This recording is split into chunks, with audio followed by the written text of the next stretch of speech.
बाटो यस्तो छ, बाटोको हालत एकदम गाह्रो छ।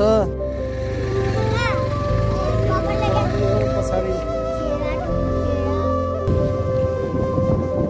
बाटो कच्ची छ, गोर्खाको बाटो यस्तो छ, बाटोको हालत एकदम हाम्रो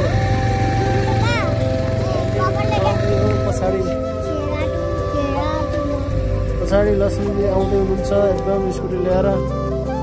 एकदम गाह्रो छ। हेर्नुहोस् कस्तो लाग्दैछ तपाईँलाई बाटो। बाटो गाह्रो छ एकदम। बहादुर महिला साडी भन्नुभएको छ। सुर्खेतबाट यात्रा गरेर उहाँ यहाँ पुग्छौँ। हेलो हेलो गुड मर्निङ सबैजनालाई। हामी यो नागरिकघाट उकालोमा छौँ। एकदम उहाँ थाक्नु भएको छ। यस्तो भिड छ तलतिर हेर्दाखेरि। यो पुरै साल गाडी हो। नागरिकघाटदेखि घरबाट जाँदै गरेको उकालोमा एकदमै गाह्रो छ। यस्तो उकालो छ। हामी बिहान छौँ 6:30 बजे। अब 7 बज्न थालेको छ। साइमन एकदमै साइमन र भाइ युसुफ उकालोमा एकदमै हामीदेखि फास्ट हिँडिरहेका छन्। छिटो छ अनि उनीहरू एकदमै एक्टिभ छन्। तर हामी चाहिँ हिँड्न सकिरहेका छैनौँ।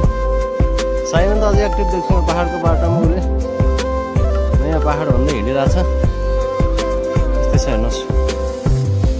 अब थाक्नु जस्तो छ। कस्तो लागिरहेछ यो उकालोमा। केही बोल्नुहोस्। बोल्न नसकेको अवस्था हो। म बोल्न चाहनुहुन्न किनभने एकदमै थाकेको अवस्था देखिन्छ। साइमनले छोडेर उहाँ पुगिसक्यो हामीलाई। एकदमै यात्रा रहेछ। सुर्खेतदेखि गरखोटसम्मको 10 दिनको यात्रा हामीले आफ्नो साधनहरू रादेउ भन्ने ठाउँमा छोड्यौँ र नागरिकघाट भन्ने ठाउँमा आएर बास बस्यौँ। त्यहाँबाट हामी बिहानै उकालो लाग्यौँ र केही समय उकालो हिँड्नुपर्ने थियो। केही समय उकालो हिँडिसकेपछि विमल खोला भन्ने ठाउँमा आइपुग्यौँ। र त्यहाँ पानीका केही झरनाहरू थिए, तालहरू थिए, खोल्साहरू थिए। हामी केही समय फोटोहरू खिच्यौँ, रमाइलो गऱ्यौँ र केही समय भए पनि हामी आफ्नो उकालोको थकान अलिकति भए पनि हल्का महसुस भयो। हामी टाइममा घर पुग्नुपर्ने थियो र हामी त्यहाँबाट फेरि बाटो लाग्यौँ।